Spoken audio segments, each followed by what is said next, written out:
ሰላም አድማጮቼ በያላችሁበት የሰዓት አቆጣጠር እንደምን ዋላችሁ፣ አመሻችሁ፣ አደራችሁ። የአውሮፓ የሊግ ጨዋታዎች እንግዲህ በፊፋ ዓለም አቀፍ የብሔራዊ ቡድን ጨዋታዎች የማጣሪያ ጨዋታዎች ማለት ነው ምክንያት ለሁለት ሳምንት ያክል ይቋረጣል። አሁን እየተካሄደ ያለው የብሔራዊ ቡድኖች ጨዋታዎች ናቸው። ስለዚህ የሊግ ውድድሮች የሉም ማለት ነው። በዚህ ሰዓት ይዤላችሁ ልመጣ የፈለግኩት ነገር እንግዲህ የተወዳጁን የእንግሊዝ ፕሪሚየር ሊግ 11 ሳምንታት 11 ጨዋታዎች አይተናል።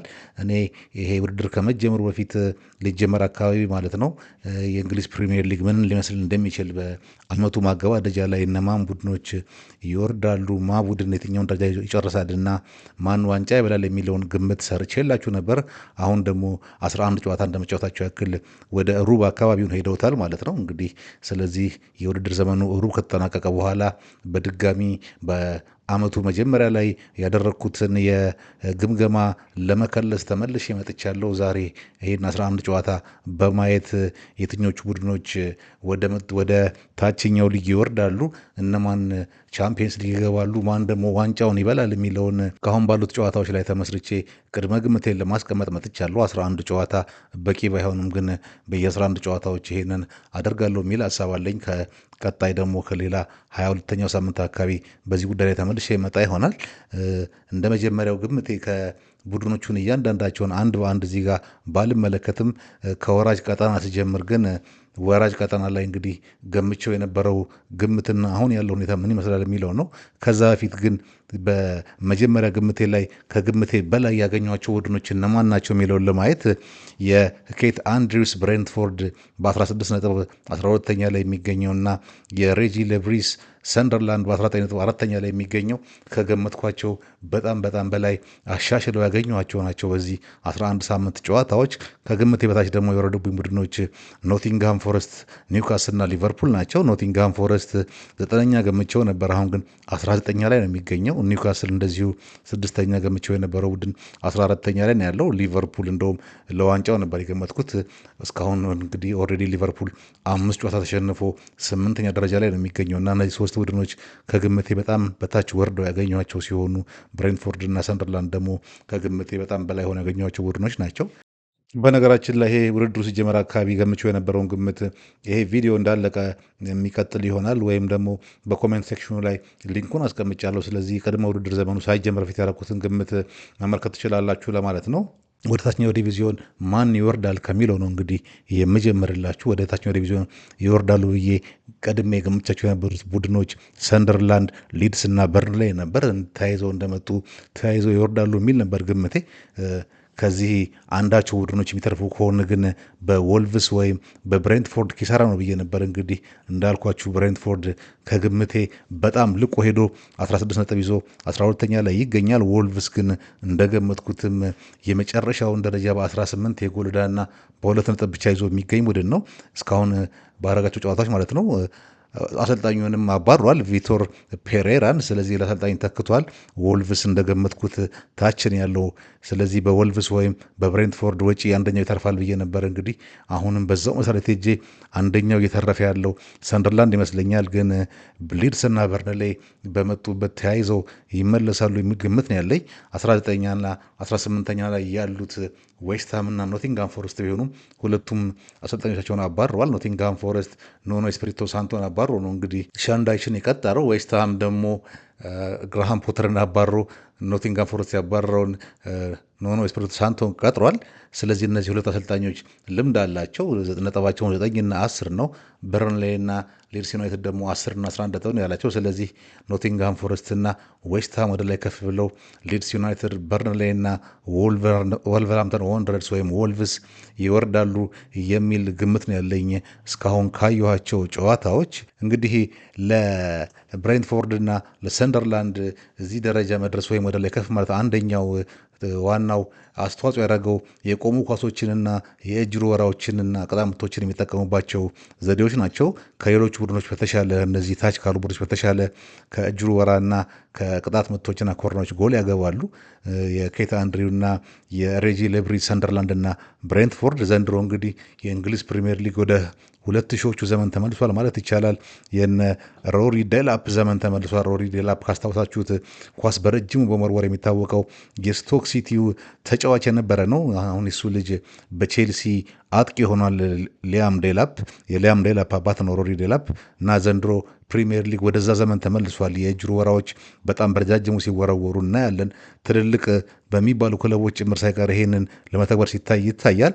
ለማንኛውም እንደዚህ ረጃጅም የእጅ ወራዎችና የቅጣት ምት ኳሶችን የመጠቀም ሁኔታ እነ ብሬንትፎርድና ሰንደርላንድ ጠቅሟቸው ወደ ላይ ከፍ አድርጓቸው ለትልልቆቹ ቡድኖች ይጠቅማል አይጠቅም የሚለውን የምናየው ይሆናል። ቻናሌን ሰብስክራይብ፣ ፕሮግራሞቼን ደግሞ ላይክ እና ሼር ማድረግ አትርሱ እያልኩኝ ከወራጅ ቀጠና ወጥቼ ወደ ላይኛው የደረጃው ሰንጠረዥ አካባቢ ስመለስ ደግሞ እንግዲህ እዚህ ጋር የተገመትኩት የነበረው አንደኛነት ዋንጫውን ያነሳል ብዬ ገመትኩት የነበረው ሊቨርፑልን ሲሆን አርሰናል ሁለተኛ ይሆናል፣ ሶስተኛ ማንቸስተር ሲቲ፣ አራተኛ ቼልሲ ብዬ ገምቼ ነበረ።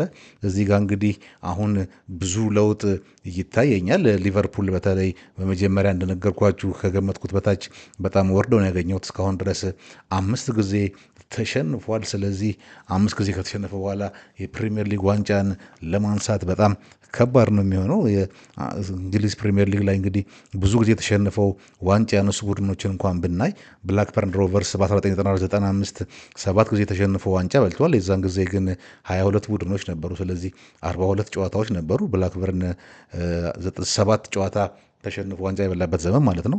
ከዛ ውድድር ዘመን በኋላ 1995/96 ነው እንግዲህ ቡድኖች ወደ 20 ዝቅ ብለው 38 ጨዋታዎች የሆኑት። በዚህም በ38 ጨዋታዎች ወይም አሁን ባለው ፎርማት እንደዚሁ 6 ጊዜ የተሸንፈው ዋንጫ የበሉ ቡድኖች አሉ። በሚገርም ሁኔታ ማንቸስተር ዩናይትድ በ96/97፣ አርሰናል በ97/98፣ ዩናይትድ እንደገና በ98/99፣ ዩናይትድ በድጋሚ በ2000/2001፣ አርሰናል በ2001/2002 እና ሌስተር ሲቲ በ2015/16 የውድድር ዘመን 6 ጨዋታዎች ተሸንፈው ዋንጫ ወስደዋል። ሊቨርፑል ግን ገና ካሁኑ 5 ጨዋታ ተሸንፏል ማለት ነው። 27 ጨዋታ እየቀረው ከ6 ጨዋታ በላይ ተሸንፎ በአዲሱ የውድድር ወይም 20 ክለቦች መወዳደር ከጀመሩበት ጀምሮ ከ6 በላይ ተሸንፎ ዋንጫ የወሰደ ቡድን የለም።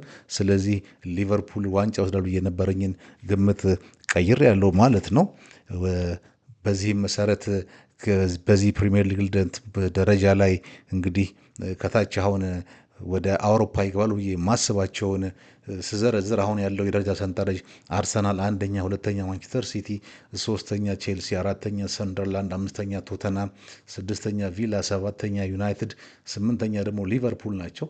ማንቸስተር ዩናይትድን ስምንተኛ ነበረ የገመትኩት በውድድሩ መጀመሪያ ወቅት ጊዜ ስገምተው። አሁን ግን ማንቸስተር ዩናይትድ አሁን የያዘውን ቦታ ይዞ 7ኛ ደረጃ ላይ ይጨርሳል የሚል ግምት ነው ያለኝ። ለቻምፒየንስ ሊግ የሚገቡ ቡድኖች 4 ቡድኖች የሚገቡ ከሆነ አርሰናል፣ ማንቸስተር ሲቲ፣ ቼልሲ እና ሊቨርፑል ሲሆኑ 5 ቡድኖች ደግሞ የሚገቡ ከሆነ አስቶን ቪላ እዚህ ውስጥ ይገባል የሚል ግምት ነው ያለኝ። ለማንኛውም በሚቀጥለው የውድድር ዘመን የእንግሊዝ ክለቦች 4 ወይም 5 የቻምፒየንስ ሊግ ቡድኖች ይፈቀድላቸዋል የሚለውን እርግጠኛ አይደለሁም እስካሁን ድረስ።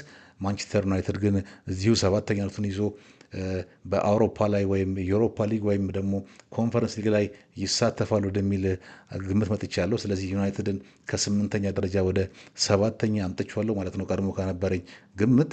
ከዚህ አሁን ካለው የደረጃ ሰንጠረዥ ውስጥ የምቀይረው ነገር ቢኖር 8ኛ ላይ ያለው ሊቨርፑልን 4ኛ ላይ አስገብቼ ሰንደርላንድን ከ4ኛነት አወጣዋለሁ ማለት ነው። ስለዚህ ከ1 እስከ 7 ያለኝ ግምት የሚሆነው አርሰናል፣ ማንቸስተር ሲቲ፣ ቼልሲ፣ ሊቨርፑል፣ ቶተናም፣ አስቶን ቪላ እና ማንቸስተር ዩናይትድ ይሆናሉ ብዬ ነው ማስበው። እንግዲህ ወደ ዋንጫው ፉክክር ማን ዋንጫውን ይፎካከራል ወደሚለው ሲሄድ ደግሞ ቼልሲና ሊቨርፑል ለዋንጫውን ፉክክር የሚደርሱበት ምክንያት አይታየኝም። የሊቨርፑልን ተናግሬያለሁ። ቼልሲ ደግሞ ካሁኑ በጣም ብዙ ጉዳት ያለበት ቡድን ነው። እንደገና ደግሞ ልምድ ያንሳቸዋል። በየዓመቱ ቼልሲ አዳዲስና ወጣት ተጫዋቾችን ነው እያስፈረመ ያለው።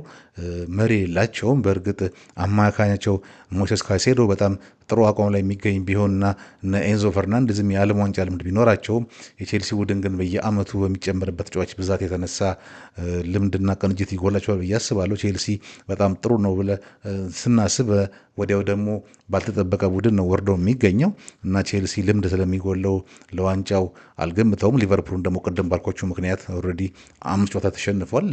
አዲስ የተቀላቀሉ ተጫዋቾች ተጨምረውበት ሊቨርፑልና አርነ ስሎት ፎርሙላው ጠፍቶባቸዋል። ግን ሊቨርፑል ከቼልሲ ኋላ 4ተኛ ሆኖ ይጨርሳል የሚል ግምት ነው ያለኝ። 3ተኝነት ለቼልሲ ይሰጣለሁ።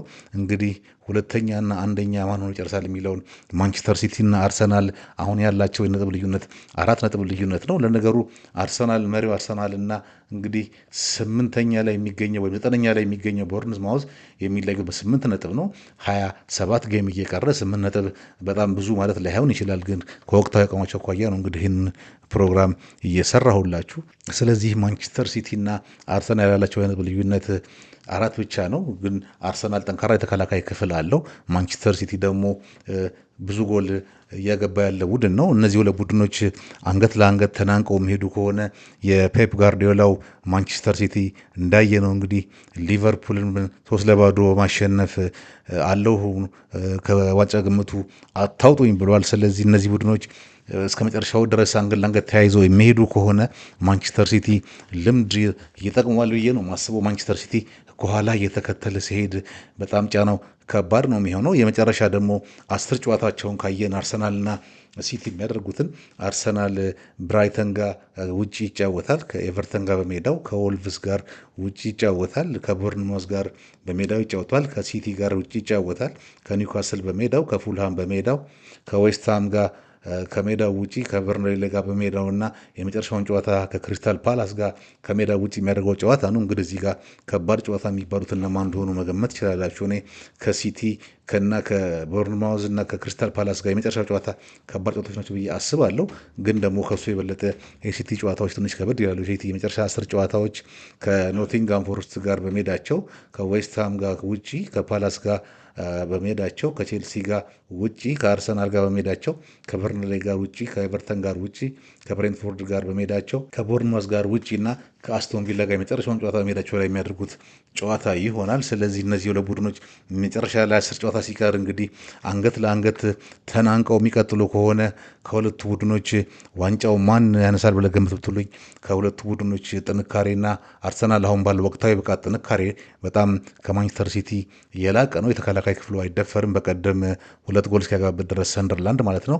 ነገር ግን ሲቲ ካለው ልምድ አኳያ ነጥባቸው ተቀራራቢ ሆኑ 10 ጨዋታዎች የሚቀሩ ከሆነ የዛን ጊዜ በእርግጠኝነት ነገራችሁ የምችለው ነገር ከሁለቱ ቡድኖች ዋንጫ ሊበላ የሚችለውና መቼም ይህንን ሀሳብ ልቀይረው ማልችለው ሀሳብ ከሁለቱ ቡድኖች ብዙ ጎል ያስቆጠረ ቡድን ዋንጫውን የሚበላ ይመስለኛል። ወይም እንደዛ የሚል ሀሳብ ነው ያለኝ። እንግዲህ እነዚህ ሁለት ቡድኖች እስከዛ ድረስ ግን መራራቅ የሚመጣ ከሆነ አርሰናል በተለይ ተጫዋቾቹ አብዛኛዎቹ ዋንጫ የመውሰድ ልምድ ስለሌላቸው ቀድሞ ነጥቡን አስፍቶ የማይርቅ ከሆነ በኋላ ልጆቹ ላይ ትልቅ ጫና የሚፈጠር ይመስለኛል። አርሰናል ቀድሞ ካሰፋ ግን በዚህ ጥንካሬው ለትልቅ አድቫንቴጅ ነው። አለበለዚያ ተያይዘው የሚሄዱ ከሆነ ማንቸስተር ሲቲዎች ጠንካራ ይሆናሉ። ግን እንትና ገሌ ገሌ ይበላል አሁን ከሁለቱ ብሎ ለመለየት ይከብደኛል። አንድ እርግጠኛ ሆኜ መገመት የሚችለው ነገር ግን በውድድር ዘመን መጨረሻ ላይ ከአርሰናልና ከማንቸስተር ሲቲ ብዙ ጎል ያስቆጠረ ቡድን ዋንጫውን ይወስዳል የሚል ነው። እንግዲህ የኔ የፕሪሚየር ሊግ 2ኛ ዙር ግምት ይሄን ይመስላል። እናንተ ሀሳብ አስተያየት ካላችሁ በኮሜንት ሴክሽኑ ላይ ጻፉልኝ። በሌላ ፕሮግራም እስክንገናኝ ድረስ እንግዲህ ለዛሬ ያስኩላችሁ አጠር ያለ ፕሮግራም ይሄን ይመስል ነበር። ሰላማችሁ ይብዛልኝ። ቻው